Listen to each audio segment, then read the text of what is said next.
Cek satu dua. Cek. Cek. Cek. Cek. Cek. Cek. Assalamualaikum warahmatullahi wabarakatuh. Cek. Cek.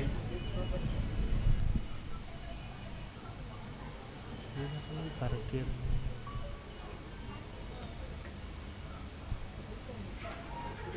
Cek satu dua. Cek. Cek satu. Sudah bisa ya? Cek.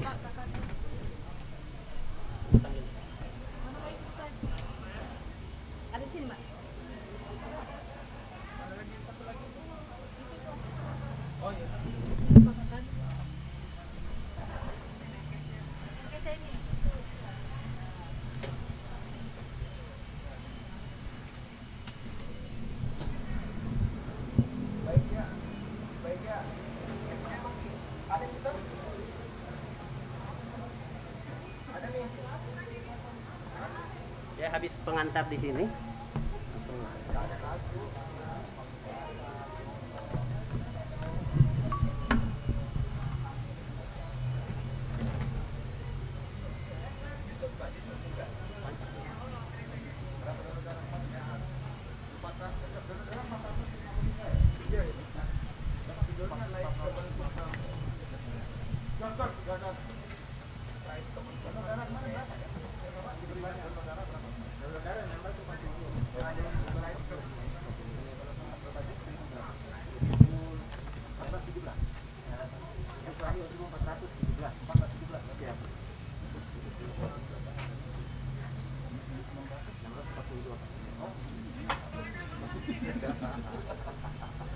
Naik ke sini. Iya, Pak.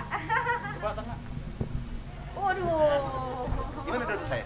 Silakan, Pak. Di sini siapa? Kak Kadip, Pak. Oh. Mungkin, Pak.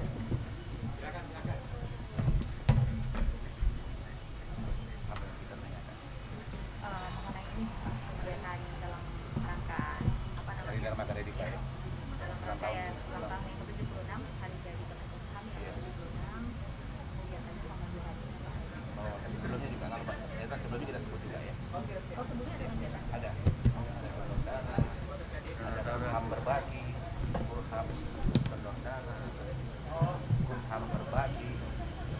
Yang empat Kumham berbagi itu kita ngasih masker ke rumah sakit 30-an. Bayangkara Berapa fasilitas kesehatan yang kita kasih? 32 Pak. 32 rumah sakit dan puskesmas di atasnya. Ada 14.417 paket masker dan hand sanitizer kita bagikan. 14.17. 14 17. 1417. Kemudian ada donor darah 642. 642. Kita donor darah 642 kantong sumbangan ke PMI di Sulawesi Selatan.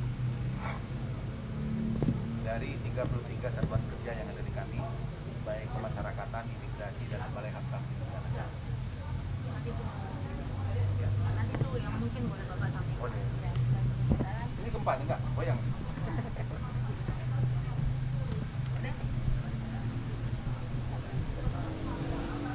Panggilannya apa kalau smart Smart Listener. smart Smart Listener. Listener ya? Ya. Saya Priscilla Rini, Pak. Ya, Saya Priscilla Rini. panggilannya Pak. Prisi. Nama saya Priscilla Rini. Panggilannya Priscilla, Pak. Priscilla ya. Iya. Sebentar, dalam pulpen. Kan baik. Pak, ini mic-nya Bapak.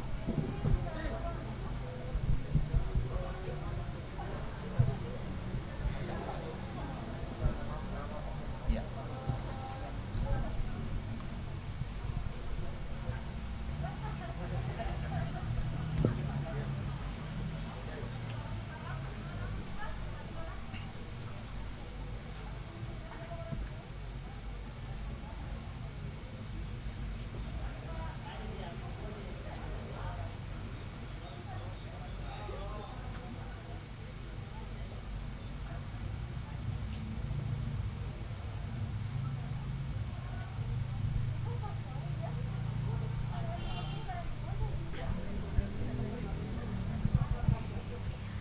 Ya, halo selamat pagi Smart Listener. Saya Priscilla Rini. Saat ini Smart FM berada di event dari Kemenkumham Virtual Legal Expo dari lapangan parkir kantor Kanwil Kemenkumham Sulawesi Selatan, di mana Legal Expo ini dilaksanakan selama 2 hari di lapangan parkir dari Kemenkumham. Saat ini saya tidak sendiri, saya tengah bersama dengan Bapak Harun Suryanto. Beliau selaku Kakanwil Kemenkumham Sulawesi Selatan, dan juga saat ini saya didampingi oleh Kepala Divisi Pelayanan Hukum dan HAM Bapak Anggoro Dasananto. Smart Listener, seperti kita tahu bersama bahwa saat ini pandemi COVID-19 yang semakin hari kian dapat dikendalikan, di mana mendorong masyarakat juga untuk kembali beraktivitas di era new normal. Dan untuk mengejar ketertinggalan bangsa kita di bidang ekonomi, tentu saja dibutuhkan langkah stimulus dan juga loncatan kebijakan dari pemerintah. Begitu juga dari Kemenkumham yang saat ini tengah membuat kegiatan dalam rangkaian Hari Jadi Kemenkumham yang ke-76. Kegiatannya hari ini ada Legal Expo, namun sebelumnya juga telah dilakukan beberapa kegiatan. Nah, untuk selengkapnya langsung saja kita akan ngobrol, dan terlebih dahulu mau menyapa selamat pagi kepada Kakanwil Kemenkumham Sulawesi Selatan Bapak Harun Suryanto. Selamat pagi Pak. Selamat pagi Mbak Priscilla. Iya, apa kabar nih Pak? Alhamdulillah sehat. Alhamdulillah sehat. Saat ini juga tengah bersama dengan kita ada Kepala Divisi Pelayanan Hukum dan HAM Bapak Anggoro Dasananto. Selamat pagi Pak. Selamat pagi Mbak Priscilla. Iya, sehat Pak? Sehat, alhamdulillah. Ya, alhamdulillah. Baik, boleh diceritakan mungkin Pak kegiatan dari rangkaian Hari Jadi Kemenkumham yang ke-76 saat ini di tengah masa pandemi, apa aja yang sudah dilakukan dan kegiatan apa aja yang akan dilaksanakan? Baik, terima kasih Mbak Priscilla. Pada tanggal 21 Oktober yang lalu, kami keluarga besar kantor wilayah Kementerian Hukum dan HAM Sulawesi Selatan melaksanakan event namanya Kumham Peduli dan Kumham Berbagi.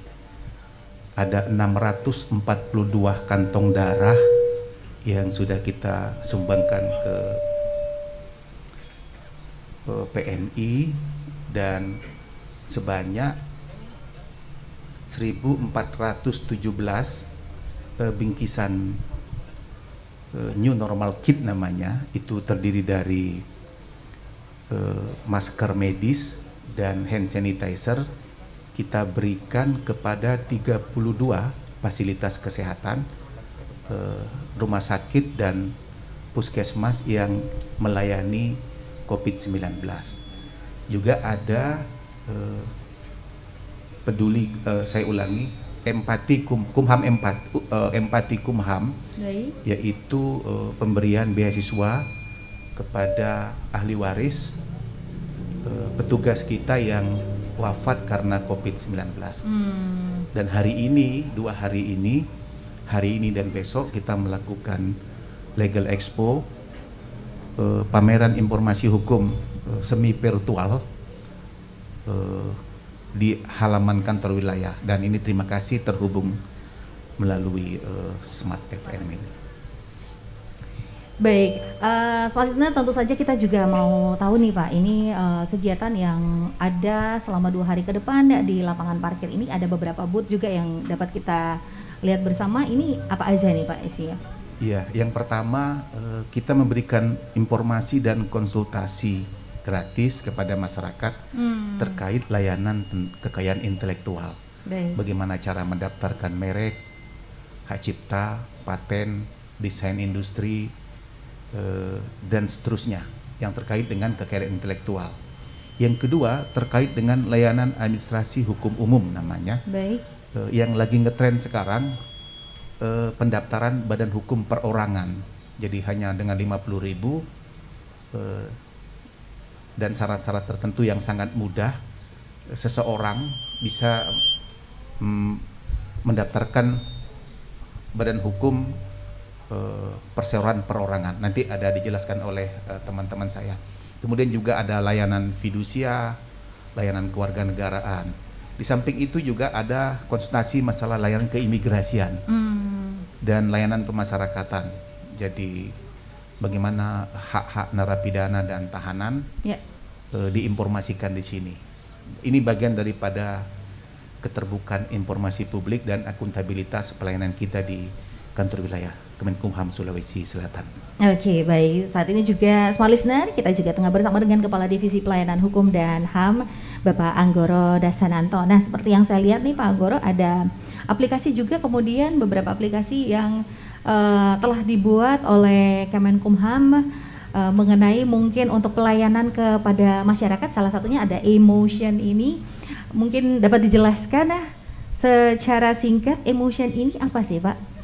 Terima kasih Mbak Presiden. Smart Listener perlu saya jelaskan, izin Bapak Kakanwil, bahwa tadi sudah dijelaskan oleh beliaunya bahwa dalam pameran ini paling utama adalah pemberian pelayanan publik berupa kemudahan dalam mendaftarkan perseroan perorangan, karena ini merupakan ejawantah dari Undang-Undang Cipta Kerja, di mana program pemerintah mengutamakan itu supaya menumbuhkan ekonomi seperti tadi yang Mbak Presiden statementkan dalam masa pandemi, di mana KUKM startup secara legal entity diakui oleh dunia perbankan. Sekarang ini perseroan perorangan bisa melakukan agunan kredit, sementara dengan 2 bank yang sudah disyaratkan. Yang kedua, memang ada layanan tadi disebutkan Pak Kanwil, ada layanan publik di bidang KI, di bidang AHU lainnya seperti fidusia, kewarganegaraan, dan badan hukum yang bukan perorangan. Dan di samping itu ada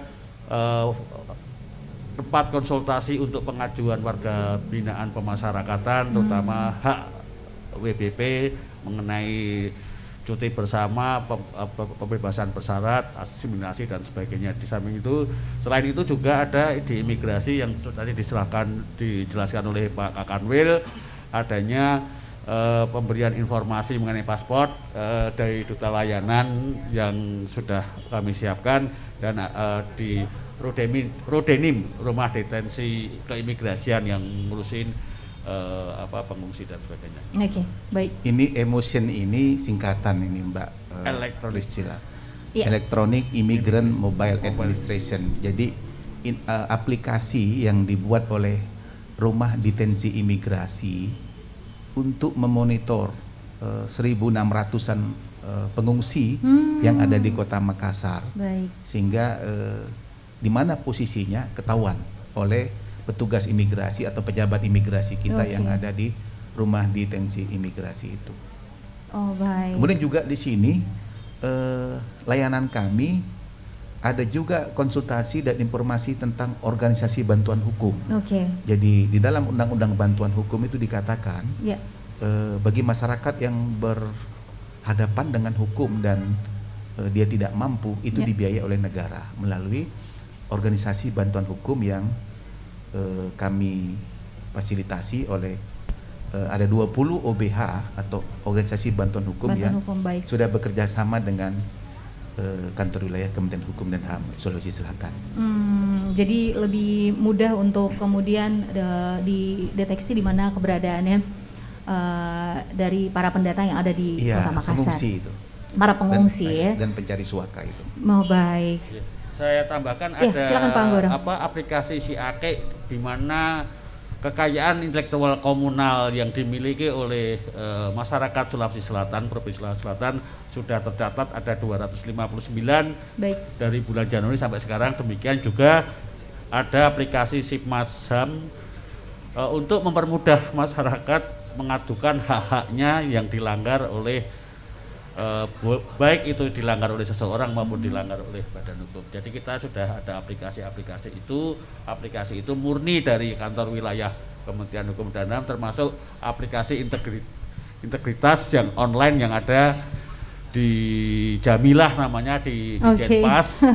Cukup menarik ya namanya. Jadi itu memang inovasi-inovasi yang muncul asli tercipta di Sulawesi Selatan, dari Sulawesi Selatan, dari divisi Pemasyarakatan, Divisi Bayaran Hukum, dan Divisi Imigrasi. Oke, ini pure memang inovasi dari Pure. Kemenkumham Sulawesi Selatan Dan ya. ada aplikasi peduli untuk mendetek seluruh pegawai. Nanti Bapak Karmil akan menjelaskan. Oke. Pegawai kita yang kalau Boleh dijelaskan, Pak? kalau yang kena COVID, Ya. kita masukin dalam aplikasi itu sehingga memudahkan untuk telemedicine oleh dokter kita. Dan alhamdulillah sampai hari ini semua pegawai Kemenkumham dalam keadaan sehat. Alhamdulillah. Kemudian bagaimana warga binaan pemasyarakatan Ya, kita? betul. Ada 10.445 orang itu. Alhamdulillah semua mereka sehat, dan capaian vaksinasi untuk warga binaan kami di Sulawesi Selatan itu sudah 96,6%. Dan ini sepertinya tertinggi se-Indonesia. Tertinggi se-Indonesia, wow. Jadi ada 24 lapas dan rutan, Ya. termasuk lembaga pembinaan khusus anak. Dari 10.445 itu Oke. sudah 90%, dan kami ini semua dukungan dari Pemprov Sulsel, pemerintah kabupaten kota yang ada di Sulsel, TNI dan Polri, serta dari kantor kesehatan pelabuhan dan Politeknik Kesehatan Makassar. Oke, ini Jadi, sinergitas yang sangat ya, baik sekali yang terjalin Ini dengan pemerintah kota. komunikasi dan yang baik, sinergi Betul. yang prima dari pemangku kepentingan terkait masalah itu. Oke, untuk selanjutnya mungkin ada inovasi apa lagi yang akan ditambahkan? Iya, tadi yang saya ingin sampaikan, Ya, baik. kekayaan intelektual itu ada dua. Ya. Yang pertama itu yang personal, seperti merek, hak cipta, paten, desain industri. Baik. Kemudian ada yang komunal. Komunal itu hak kekayaan intelektual itu dimiliki oleh kelompok masyarakat tertentu. Saya kasih contoh misalnya gini. Ada pulut mandoti. Ya. Pulut mandoti itu beras ketan yang wangi. Jadi kalau kita masak pakai rice cooker di satu tempat, di ruangan misalnya atau di dapur, Akan tercium bau itu harum ya? bau pandan. Bau pandan, benar. Padahal itu nggak ada pandannya. Nah, pulut mandoti ini hanya tumbuh di satu tempat di desa, di Kabupaten Enrekang, Oke. dengan ketinggian tertentu. Baik. Nah, Kemenkumham sudah mendaftarkan indikasi geografis namanya. Jadi mungkin ketan wangi ini ditanam tempat lain mungkin dia tumbuh tapi tidak sewangi itu. Nah, Hasilnya tidak akan sebagus itu. nah inilah indikasi geografis, artinya karena alam memberikan indikasi tertentu sehingga kita daftarkan indikasi geografisnya. Itu bagian daripada kekayaan intelektual komunal. Baik. Yang kedua saya beri contoh, sop saudara Ya. itu kan terkenal di mana-mana di Betul. Sulsel. Kita kalau mau di Jakarta mau makan sop saudara itu ada di Jakarta Utara. Betul. Bahkan Jokowi juga di media sosialnya juga Iya, sudah. nah sop saudara ini Ya. kan pengetahuan tradisional atau pengetahuan tradisional yang bumbu yang kuliner yang dimiliki oleh masyarakat Pangkajene Kepulauan, Pangkep. Dan sudah kita catatkan apa istilahnya itu ya? Sudah kita catatkan sebagai kekayaan intelektual komunal dari Kabupaten Pangkajene Kepulauan. Oke. Ada juga minuman khas yang kuliner dari Sinjai, Ya. namanya Minas. Itu Minas, tape ya, dikasih madu dan memberikan Minuman efek kesehatan untuk orang iya, di daerah. di daerah situ. Sinjai. Juga sudah ada sertifikat pendaftaran kekayaan intelektual komunal. Oke. Ada 259 yang sudah kita catatkan di Baik. Dirjen Kekayaan Intelektual. Harapannya apa? Yang pertama ada pelindungan hukum. Dan ini kan mempunyai nilai ekonomi nanti ini dengan adanya. Saya beri contoh misalnya. Saya kebetulan berasal dari Bangka Belitung. Ya. Dulu masuk Provinsi Sumatera Selatan. Itu lada Bangka sudah turun sertifikat indikasi geografisnya. Lada Bangka berbeda dengan lada tempat lain. Nah, begitu dicatatkan keluar sertifikat indikasi geografisnya, Ya. harganya naik. Harganya Iya, langsung. karena apa? Karena ini publish melejit, internasional ya, publish internasional, sehingga orang luar kalau membeli lada itu dia lihat itu kontennya apa. Yang berbeda dengan di tempat lain. Nah, di sini di Sulsel lada luwu itu juga sudah ada sertifikat indikasi geografis. Sudah dicatatkan juga. Sudah ada sertifikat indikasi geografisnya. Kita selalu mengajak kepada teman-teman pemerintah daerah, bupati, wali kota untuk care kepada hal seperti ini. Dalam Benar. rangka apa? Dalam rangka pelindungan hukum dan memberikan kepastian hukum. kemarin kan kita lihat ada Miss Kecantikan yang dari Malaysia. Iya, betul, yang mengakui dia batik, bilang batik kemudian itu dari Malaysia. dari Al-Azhar. Iya, dari ternyata asalnya dari padahal Malaysia. UNESCO sudah mencatat bahwa batik itu adalah kekayaannya Indonesia. Kekayaan itunya Indonesia. Tapi kan ini seperti itu maksudnya. Jangan pernah saya baca itu Malaysia dan Singapura itu bersengketa dalam tanda kutip masalah jajan pasar. Iya. Katanya Malaysia, ini punya Malaysia katanya jajan pasar. Nah, dengan dicatatkan seperti ini mencegah sengketa-sengketa dalam tanda kutip seperti ini. Betul. Ada ini juga beberapa ada perlindungan hukum, ada kepastian hukum, dan insya Allah ada dampak ekonominya. Betul. Ada juga beberapa kasus yang sempat viral juga beberapa tahun yang lalu. Ini mengenai reok juga yang sempat diakui. Reok Ponorogo. Ya memang banyak orang Ponorogo yang tinggal di Malaysia. Iya. Nah, tapi dengan adanya pencatatan seperti ini.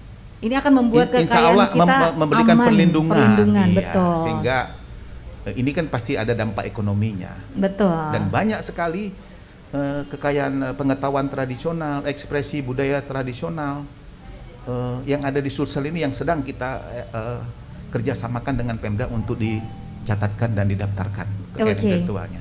Oke. Baik, perbincangan kita akan kita lanjutkan, kita tahan dulu Pak, karena untuk hari ini memang begitu banyak sekali juga kegiatan yang dilaksanakan di sini. Baik Smart Listener, kita akan break sesaat dan setelah break kita akan melanjutkan pembahasan terkait Virtual Legal Expo. Kembali ke studio.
Oke, baik, saat ini kita tengah menyaksikan bersama juga untuk prosesi pengguntingan pita dalam rangkaian membuka Hari Jadi Kemenkumham yang ke-76, dan pengguntingan pita ini juga menandakan bahwa kegiatan selama 2 hari ke depan ini dibuka secara resmi. Kita akan hitung bersama dalam 3, 2, 1.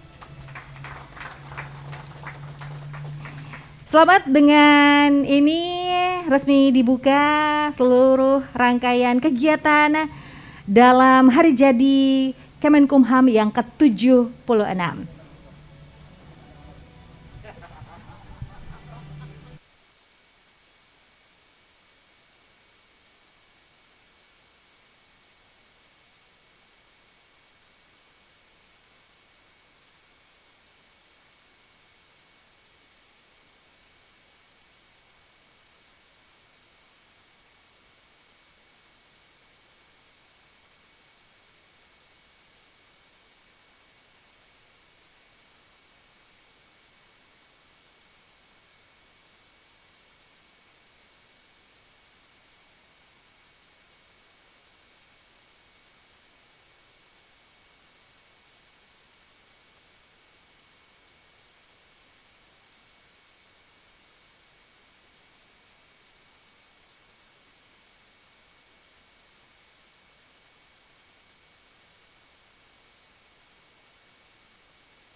Bapak yang Iya, Smart Listener, kita kembali lagi dan masih dalam rangkaian hari jadi Kemenkumham yang ke-76 dan kami juga masih dari lapangan parkir kantor wilayah Kemenkumham Sulawesi Selatan. Kalau tadi kita setelah berbincang dengan Kakanwil Kemenkumham Sulsel, Bapak Harun Suryanto dan juga Pak Anggoro Dasananto selaku Kepala Divisi Pelayanan Hukum dan HAM. Kali ini kita akan membahas mengenai hal yang lainnya dan tengah bersama dengan kami Smart Listener. Saat ini ada Bapak Dodi Karniadi selaku Kepala Divisi Keimigrasian. Selamat siang Pak. Selamat siang Smart Listener, salam sehat bahagia untuk kita semua. Alhamdulillah dan tengah bersama dengan kami juga Smart Listener. Saat ini ada Bapak Edi Kurniadi selaku Kepala Divisi Pemasyarakatan. Selamat siang Pak. Selamat siang dan salam sejahtera untuk kita semua, sehat selalu. Sehat selalu, baik.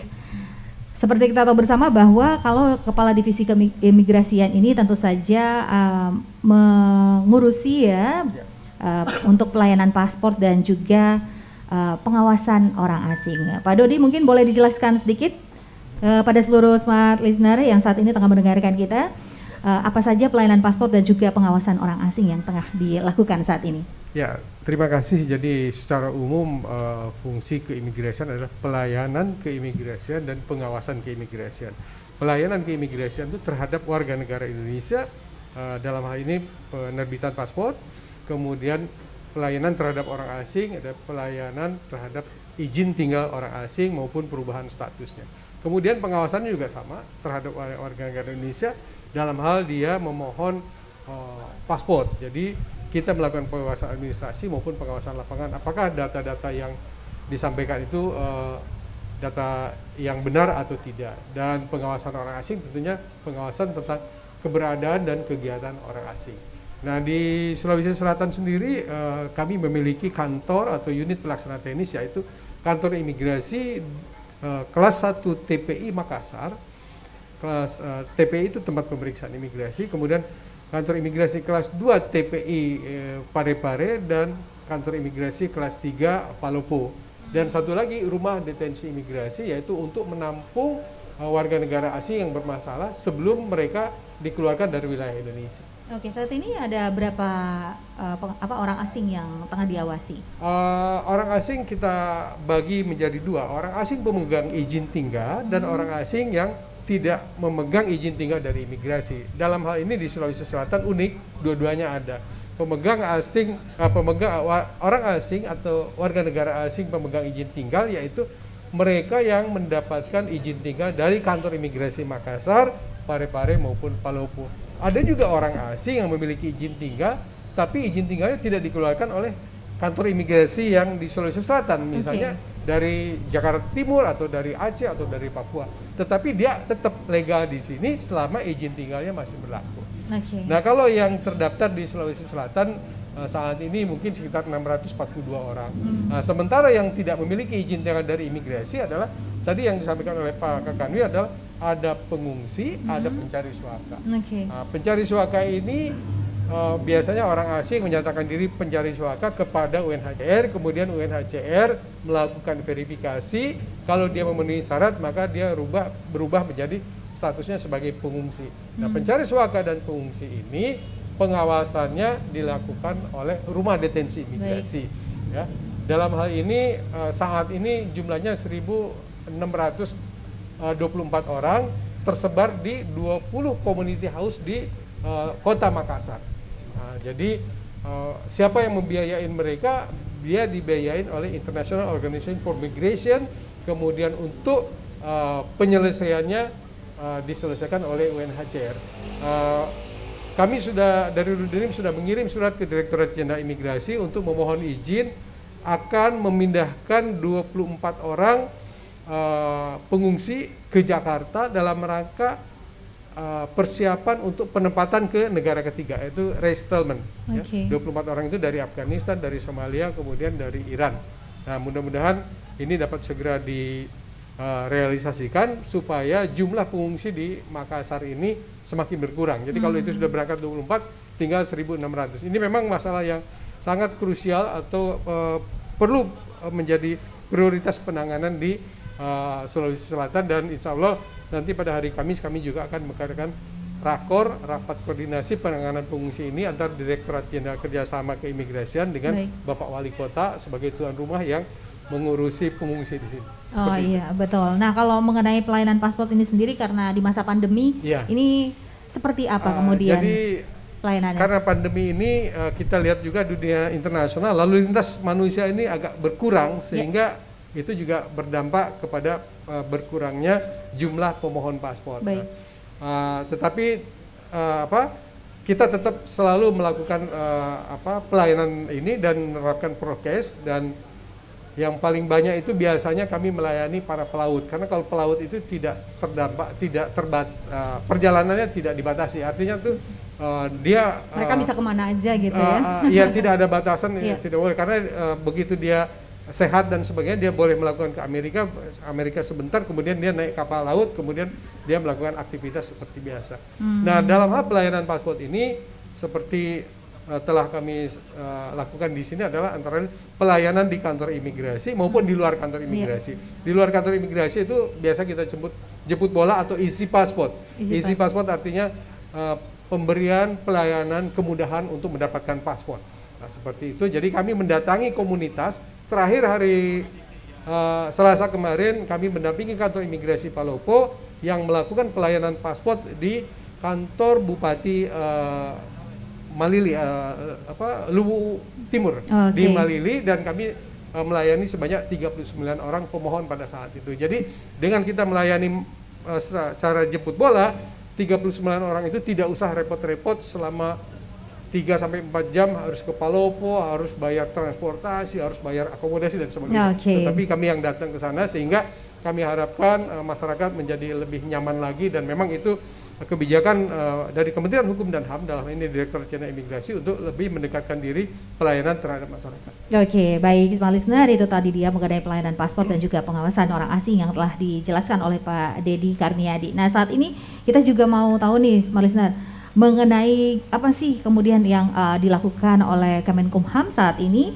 Kita tengah bersama dengan Bapak Edi Kurniadi selaku Kepala Divisi Pemasyarakatan. Nah, kalau mengenai pelayanan publik ini sendiri di Divisi Pemasyarakatan seperti apa Pak Edi? Silakan. Baik, terima kasih Mbak Angel. Mbak Priscilia, mohon maaf ya. Jadi kami di Divisi Pemasyarakatan di sini membawahi ada 28 UPT pemasyarakatan yang terdiri dari 24 itu yang statusnya lembaga pemasyarakatan dan juga rumah tahanan negara, 3 balai pemasyarakatan, dan 1 rumah penyimpanan barang sitaan negara. Baik. Jadi di situ kami memberikan layanan itu terutama terhadap warga binaan, khususnya yang baik itu yang berstatus tahanan maupun narapidana, dan juga pengelolaan barang-barang rampasan negara yang diserahkan yang ada di rumah penyimpanan barang sitaan negara, yaitu di Rubasan Kelas 1 Makassar. Terkait dengan pelayanan yang kami berikan adalah terhadap warga binaan khususnya, yaitu mengenai perawatan, juga memberikan pembinaan baik itu terhadap warga binaan yang status narapidana, juga anak pidana, karena di sini ada lembaga pembinaan khusus anak yang ada di LPK Amaros. Baik. Nah, selanjutnya juga kami juga dalam rangka pada musim pandemi ini, karena tidak ada layanan langsung baik melalui kunjungan maupun pemberian hak-hak integrasinya, mau asimilasi baik PB, pembebasan bersyarat maupun cuti bersyarat dan lain sebagainya, itu kami lakukan pada masa pandemi ini dengan adanya layanan jamilah. Itu jaminan layanan jamilah. Iya. Namanya cukup menarik juga ya Pak. Jadi supaya orang tahu, oh cantik loh. Oh cantik ya. Jamilah. Jamilah itu apa Pak? Jamilah itu jaminan integrasi online. Jadi bagi jaminan integrasi online. Iya, baik. bagi keluarga atau masyarakat yang mempunyai keluarganya di lapas maupun di rutan yang sudah bisa kapan dia menanyakan ada persyaratan-persyaratan untuk mendapatkan hak-haknya, baik itu dapat remisi ataupun hak integrasi untuk bebas bersyarat dan lain sebagainya, tidak perlu lagi datang repot-repot datang ke lapas atau rutan di mana keluarganya ditahan. Cukup dengan memberikan melalui smartphone di jalan pun mereka bisa mendaftarkannya, bisa menanyakan kapan keluarganya bebas, kapan juga syarat-syarat apa yang harus dipenuhi. Benar. Untuk bisa mendapatkan hak-hak yang bisa diperoleh untuk mereka itu. Nah, jadi kita Memberikan kemudahan memberikan lah ya. kemudahan. Betul. Karena apalagi kan di khususnya yang di lapas kelas 1 ini kan rata-rata penghuninya bukan dari Kota Makassar saja, tapi dari seluruh Sulawesi Selatan dan juga untuk seluruh wilayah Indonesia Timur, dari Papua, dari manapun. Cukup mereka mendaftarkan dirinya lewat online saja bisa. Online sekarang jadi Iya, lebih mudah ya, lebih dimanapun mudah. mereka berada juga mereka tetap Jadi bisa bukan kendala lagi. iya, mendapatkan informasi, kemudian menyelesaikan administrasi tanpa repot-repot lagi pergi ke lapas. Nah, kesulitan apa sih yang kemudian terjadi di lapangan selama ini di masa pandemi? Kalau dalam masa pandemi ini, terutama dalam masalah karena kan kita tidak pernah bisa menolak ya orang masuk ke dalam lapas maupun rutan, Ya.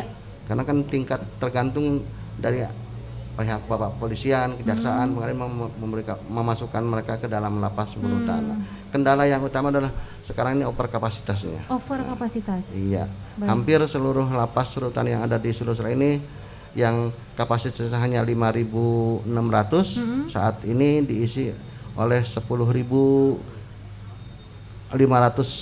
kalau nggak salah untuk hari ini tuh. Per hari ini. Iya, per hari ini. Jadi sudah over memang ya. Iya, walaupun ada program-program percepatan dengan memberikan integrasi mereka berasimilasi di rumah, katakanlah sisa masa hukuman 1 tahun. Ya. Dia hanya dijalanin 6 bulan, 6 bulannya dilaksanakan di rumah. Oh, seperti itu dilaksanakan di rumah. Jadi kalau 6 bulan sisanya di rumah. Di rumah. Jadi ya dengan adanya pandemi ini sebetulnya di satu sisi mungkin musibah, satu sisi ada berkahnya juga. Ada berkahnya juga, iya benar ya. Mempermudah keseluruhannya, jadi dipermudah semuanya. Nah, termasuk juga ada katakanlah ada anak-anak yang hanya karena di Sulawesi ada satu-satunya LPK itu di Maros. Betul. Sementara mungkin dia orang Masamba, orang mana, nah mereka kan keluarganya belum tentu bisa datang ke LPK pada saat mereka sudah selesai masa pidananya. Nah itu kita juga sudah melakukan dengan online saja dengan kerjasama dengan dinas pemberdayaan perempuan dan perlindungan anak. Nah itu juga dengan dinas sosial yang ada di kabupaten kotanya, jadi cukup mereka udah waktunya bebas diserahkan, nanti akan diantarkan oleh lembaga perlindungan anak itu tersebut ke tempat mereka keluarganya di mana berasal. Jadi keluarga sudah tidak perlu lagi repot-repot mereka harus langsung pergi ke lapas sendiri, tapi sudah begitu banyak sekali kemudahan yang diberikan. Salah satunya juga melalui si Jamilah tadi ini, aplikasi ini sendiri. Kalau Jamilah ini sendiri juga merupakan inovasi dari Kemenkumham sendiri, dari Sulsel. Iya betul. Iya, idenya bisa muncul seperti itu dari mana sih, Pak? Itu dari Lapas Makassar sebetulnya. Kebetulan Kabid pembinaannya sedang melakukan diklat, jadi karena setiap dalam diklat memberikan inovasi terbarunya. Nah itu untuk memberikan kemudahan bagi layanan jaminan, memberikan jaminan apa, tutup dengan online semuanya. Oke, baik. Nah betul sekali. Ada satu lagi mungkin tadi yang ditanyakan seperti tadi kesulitan kendalanya. Iya. Nah itu terkait dengan masalah pandemi ini yang COVID-19. Nah, ini juga saat ini alhamdulillah untuk di seluruh warga binaan di Sulsel ini, mungkin tadi juga sudah disampaikan Pak Kanwil bahwa kami sudah divaksin hampir 96,6% sudah selesai. Jadi hanya beberapa yang belum itu yang terkait dengan masalah yang karena kesehatannya, karena komorbid belum secara medis belum diperbolehkan untuk dilakukan vaksin. Nah ini untuk juga untuk supaya tidak terjadi lagi terus lonjakan yang terus menerus, bahwa cukup di situ aja yang ini yang adanya. Nah, kita juga sudah memberikan ada inovasi yang kita ini kan dengan pihak APH yang terkait, jadi mereka yang akan masuk ke dalam lapas rutan sudah divaksin terlebih dahulu, supaya tidak lagi menularkan lagi ke yang sudah ada di dalam. Benar. Tapi rata-rata yang di lapas juga mereka sudah divaksin ya Pak ya? Saat ini sudah divaksin Semuanya? Nah, itu hanya yang secara medis belum diperbolehkan. Oh oke, mungkin yang ada riwayat kesehatan mungkin Iya. yang tidak dapat menerima vaksin ya, Betul. kemudian mereka orang-orang itu yang belum divaksin. Namun saat ini boleh dipastikan bahwa di lapas sudah cukup aman ya, sudah aman karena semuanya juga sudah baik petugas maupun lapasnya juga Sudah ya tahanannya juga sudah semuanya. sudah mendapatkan vaksin. Nah, memang di masa pandemi ini, Smart Listener, membuat kita ini berpikir, berinovasi dari segala sisi pekerjaan, termasuk juga dari kalau contohnya tadi dari divisi pemasyarakatan ada inovasi Jamila, dan kalau dari kepala divisi imigrasi ini tadi ada menjemput bola, ya berinovasi menjemput bola yang tadinya kita ya mengisi paspor yang tadinya kita menunggu orang-orang datang, tapi di masa pandemi ini kemudian kita berinovasi untuk menjemput bola karena memang di masa pandemi pergerakan kita ini cukup terbatas. Oke, baik Smart Listener, kami akan kita break dulu dan kami akan segera melanjutkan lagi pembahasan kita terkait Virtual Legal Expo. Kembali ke studio.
Kita di YouTube gini lagi. Boleh YouTube. Iya. Tapi ini langsung atau enggak dipotong-potong. Enggak lah, enggak apa-apa sih Pak.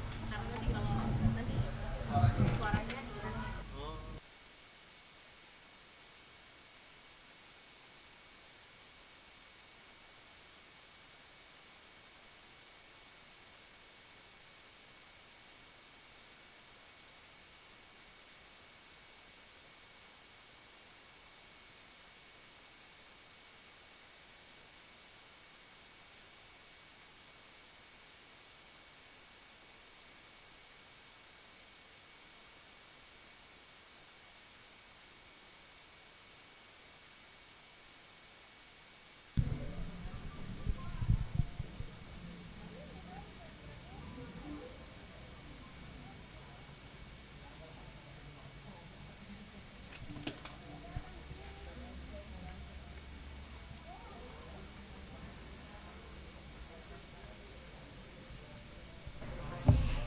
Iya, Smart Listener, kembali lagi masih dari lapangan parkir kantor Kanwil Kemenkumham Sulawesi Selatan. Perbincangan kita memang untuk hari ini sangat menarik sekali.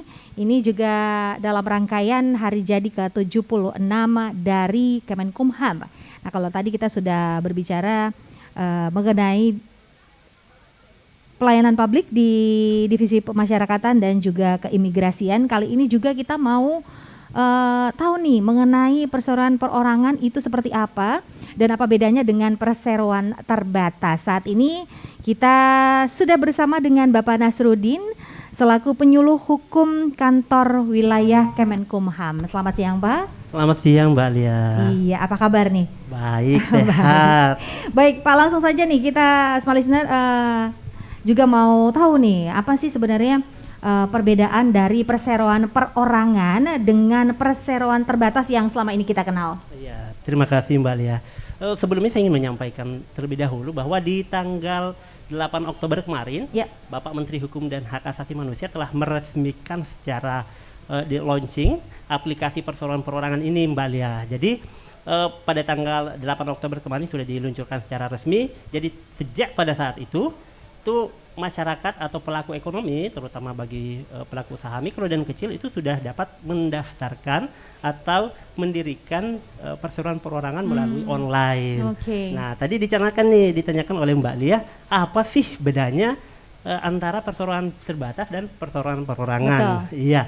Jadi ibaratnya gini ya, ada beberapa hal yang diatur di dalam peraturan pemerintah nomor 8 tahun 2021 mengenai perseroan perorangan. Adapun karakteristik daripada perseroan perorangan tersebut, yang pertama itu adalah didirikan atau dibentuk oleh satu orang saja. Baik. Nah, berbeda dengan perseroan terbatas tadi. Nah, perseroan terbatas itu yang mungkin didirikan oleh beberapa orang, lebih dari satu orang. Kemudian pemegang sahamnya hanya satu juga, dibatasi satu saja. Nah, ketika sudah lebih dari satu, itu sudah masuk dalam kategori perseroan persekutuan modal. Nah, kemudian selanjutnya pendiri dan pemegang sahamnya harus warga negara Indonesia. Kemudian selanjutnya adalah perseroan perorangan hanya berlaku pada usaha mikro dan kecil. Jadi yang boleh memanfaatkan atau mendirikan perseroan perorangan hanya usaha mikro dan kecil saja. Nanti kita jelaskan nih yang termasuk dalam golongan usaha mikro. Seperti apa dan kecil itu seperti apa. Iya. Nah, itu perbedaan secara garis besarnya antara perseroan perorangan dan perseroan terbatas, Mbak Lia. Oke, itu dia tadi. Jadi itu perbedaan dari penyebutannya apa sih ini Pak? PP ya. Dan kalau perseroan terbatas kan PT ya. Iya. Kalau perseorangan PP. jadinya PP ya. Oke, jadi seperti itu apa? Nah, kemudian apa sih keuntungan yang bisa diperoleh untuk mereka yang kemudian mendirikan perseroan perorangan? Iya, banyak sekali keuntungan yang bisa diperoleh oleh pelaku usaha kecil dan mikro. Nah, tadi saya sempat singgung nih, seperti apa sih pelaku usaha kecil itu? Nah, kalau untuk digolongkan ke dalam pelaku usaha kecil itu minimal pendapatan per tahunnya itu maksimal 2 miliar. Nah, kalau maksimal 2 miliar untuk pelaku usaha mikro. Mikro, Nah, oke, baik. digolongkan ke dalam mikro. Nah, untuk digolongkan ke dalam pelaku usaha kecil itu maksimal pendapatannya dari 2M sampai 15M. Per tahun ya, Per bukan tahun ya. per bulan ya. Per tahun. Ini per tahun ya. Kalau per bulan itu sudah masuk perusahaan besar tuh. Perusahaan besar ya, Iya. betul. Itu Nah, perusahaan ada beberapa keuntungan yang bisa kita dapatkan dari mendaftarkan badan perseroan perorangan tadi. Yang pertama, tentu memberikan perlindungan hukum yang lebih. Kenapa? Ketika kita hanya berupa UKM saja, tentu modal atau harta itu kemudian tidak terpisah dengan harta pribadi. Nah, ketika kita sudah berbadan hukum, maka harta perusahaan berbeda dengan harta pribadi sehingga memberikan perlindungan hukum yang lebih. Selanjutnya adalah memudahkan para pelaku usaha dalam mengakses pembiayaan dari perbankan. Nah, kemarin pada saat launching juga itu ada beberapa dari dunia perbankan juga yang ikut berpartisipasi dan memberikan kemudahan-kemudahan kepada para yang mendirikan perseroan perorangan tadi. Selanjutnya pendiriannya mudah. Kenapa mudah? Karena cukup dengan mengisi form pernyataan pendirian, nggak perlu kita ke notaris lagi. Ya, kalau untuk mendirikan PT tadi harus ada akta pendirian, harus ada anggaran dasar dan segala macamnya. Untuk pendirian perseroan perorangan itu cukup dengan pernyataan pendirian yang diisi nanti pada saat di link pendaftaran perseroan perorangan tadi, Oke. aplikasi tadi. Ada aplikasinya Iya, ya? Oke, baik. selanjutnya ada status Badan Hukum Perseroan Perorangan. Setelah mendaftarkan itu diperoleh, itu sudah bisa digunakan. Jadi tidak harus menunggu sertifikatnya, tetapi Baik. ketika sudah didaftarkan itu sudah bisa digunakan. Misalnya kalau kita ingin pengurusan surat izin berusaha misalnya, itu sudah bisa digunakan. Nah, seperti itu. Kemudian biayanya sangat murah, tadi Pak Kakanul sudah singgung, biayanya sangat murah. Cukup dengan uang 50.000 saja sudah bisa mendaftar. Jadi PNBP-nya cuma 50.000, Mbak Lia. Nah, kemudian selanjutnya bebas menentukan besaran modal usaha. Jadi misalnya kalau di perseroan terbatas tadi itu ada limit ya, ada batasan minimal untuk modal usaha. Berbeda dengan perseroan perorangan. Perseroan perorangan ini untuk modal usahanya itu ditentukan oleh yang mendaftar. Jadi bebas menentukan mau berapa modal usahanya, itu bebas. Maksimal 5M. Maksimal Itu 5 maksimal 5 miliar ya. Oke. Tapi untuk limit paling bawahnya itu terserah. Oke, baik. Jadi banyak sekali keuntungan yang bisa diperoleh. Nah, yang paling penting adalah seseorang tersebut memperoleh kepercayaan karena sudah sebagai badan hukum, tentunya dia akan memperoleh kepercayaan dari mitra kerjanya. Betul. Berbeda misalnya kalau dia hanya berupa UMKM saja, belum berbadan hukum, tentu beda ya. Misalnya nih, kalau Mbak Lia bawa kartu nama, itu ada direkturnya di situ, pasti beda dong performanya dengan ketika hanya nama saja. Nama ya. saja atau tulisannya staff ya. Iya, tentu beda lah ya. Iya, Nah, itu beda akan memberikan pelayanannya. keuntungan yang lebih juga untuk perusahaan kita nantinya. Oh, oke. Nah, itu dia tadi keuntungan-keuntungannya dan juga persyaratan. Oh ya, kita juga mau tahu nih syarat dan juga cara pendaftarannya. Karena tadi di tengah-tengah juga Bapak Nasruddin sempat menjelaskan. Nah, kalau untuk mendaftarnya boleh dijelaskan untuk persyaratan perorangan ini ya, persyaratannya untuk apa aja? persyaratannya sangat mudah sekali ya, karena pemerintah dalam mengeluarkan kebijakan ini memang memberikan kemudahan kepada para pelaku usaha kecil dan mikro. Nah, persyaratan yang pertama harus merupakan usaha kecil dan mikro tadi ya, ada limitnya tadi ya, berapa modal usahanya. Kemudian yang kedua adalah warga negara Indonesia. Harus warga negara Indonesia dong. Ini kan dibuat untuk warga negara Indonesia. Iya, Bagaimana betul. meningkatkan taraf ekonomi warga negara Indonesia. Ya, karena sekarang ini kalau kita lihat banyak usaha juga yang tersebar yang oh ini kayaknya punya siapa nih, orang luar nih katanya. Ya, kayak gitu. itu dia. Karena kita ingin melindungi produk lokal, kita melindungi usaha-usaha dari dalam negeri juga Ya, tentunya. itu dia Nah, tujuannya. selanjutnya adalah minimal umurnya 17 tahun. Ini Baik. sangat memudahkan sekali bagi pelaku usaha ya. Kalau kita lihat banyak pelaku-pelaku usaha utamanya dewasa ini ya di masa pandemi Apalagi ini. masa pandemi ya. Iya, Benar, banyak Pak. sekali pelaku usaha baru dari golongan Anak-anak milenial, muda anak semua. muda nih. Nah, yang ingin mendirikan perusahaan ini bisa karena cuman minimal 17 tahun. Jadi mau tamat SMA sudah buka usaha bisa.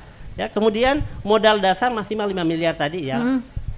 Selanjutnya memiliki KTP dan NPWP. Jadi harus ada KTP dan NPWP. Iya, itu syarat yang sudah tidak bisa lagi ditawar-menawar Iya, ya. Mbak Lia. Harus ada KTP dan wah, kalau kita lihat memang sangat mudah sekali nih persyaratannya, Smalisna.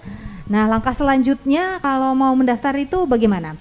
Ya, selanjutnya kalau kita ingin mendaftarkan kan tadi saya sampaikan melalui online ya. Ya. Nah, itu membuka halaman AHU online atau langsung masuk ke ptp.ahu.go.id. Oke. Ya, jadi Mungkin kalau- boleh diulang ini di ya. laman AHU online, Atau masuk membuka http ptp.ahu.go.id. Oke, baik. Ya, jadi kalau kita masuk ke halaman tersebut akan ditampilkan berbagai menu ya. Ada pendirian, perubahan, pembubaran, laporan keuangan, kemudian unduh profil dan pengumuman. Nah, sebelumnya kita harus registrasi dulu Mbak Lia. Jadi nggak langsung masuk mau daftar nggak boleh, harus registrasi dulu. Nah, di registrasi itu kita mengisi, ada menu registrasi, kemudian kita mengisi nomor NPWP, nomor induk kependudukan, kemudian alamat email. Nah, nanti setelah kita mengisi itu akan dikirimkan paspornya ke email kita. Nah, setelah kita mendapatkan paspor, barulah kita melakukan pendaftaran dengan alamat paspor yang telah diberikan di email tadi. Oke, gimana nih kalau misalkan kita belum punya NPWP?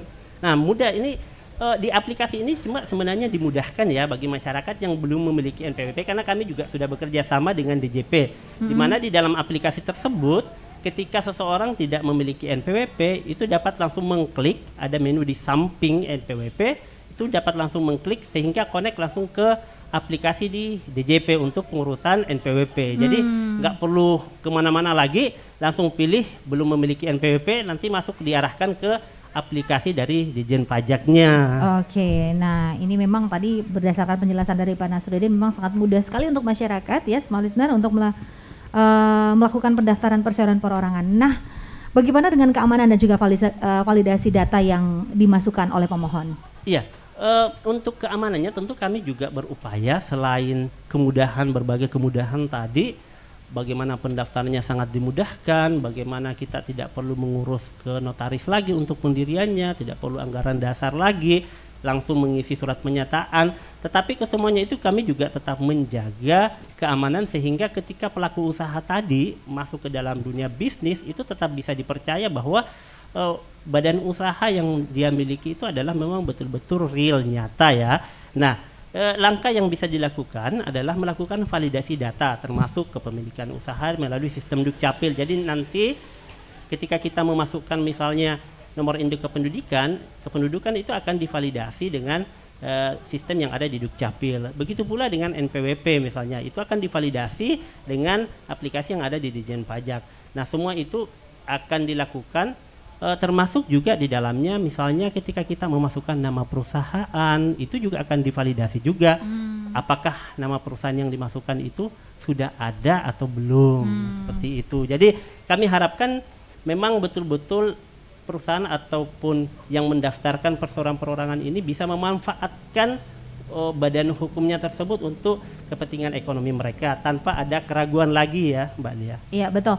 Nah ini tadi telah disampaikan juga bahwa ada dua bentuk perseroan, ya ini persekutuan modal dan juga perorangan. Nah gimana nih jika usaha kita nih sudah cukup lumayan maju, terus mau beralih ke perseroan perorangan menjadi perseroan persekutuan modal, apakah kita harus mengurus baru atau seperti apa nih Pak? Iya, terima kasih. Kalau kita ingin mendaftar, misalnya kita sudah daftar nih perseroan perorangan, terus dalam perjalanannya ternyata usaha kita berkembang atau kita ingin join dengan teman Perseroan kita, besar. iya kita ingin join, kita nggak perlu membubarkan perseroan perorangan kita.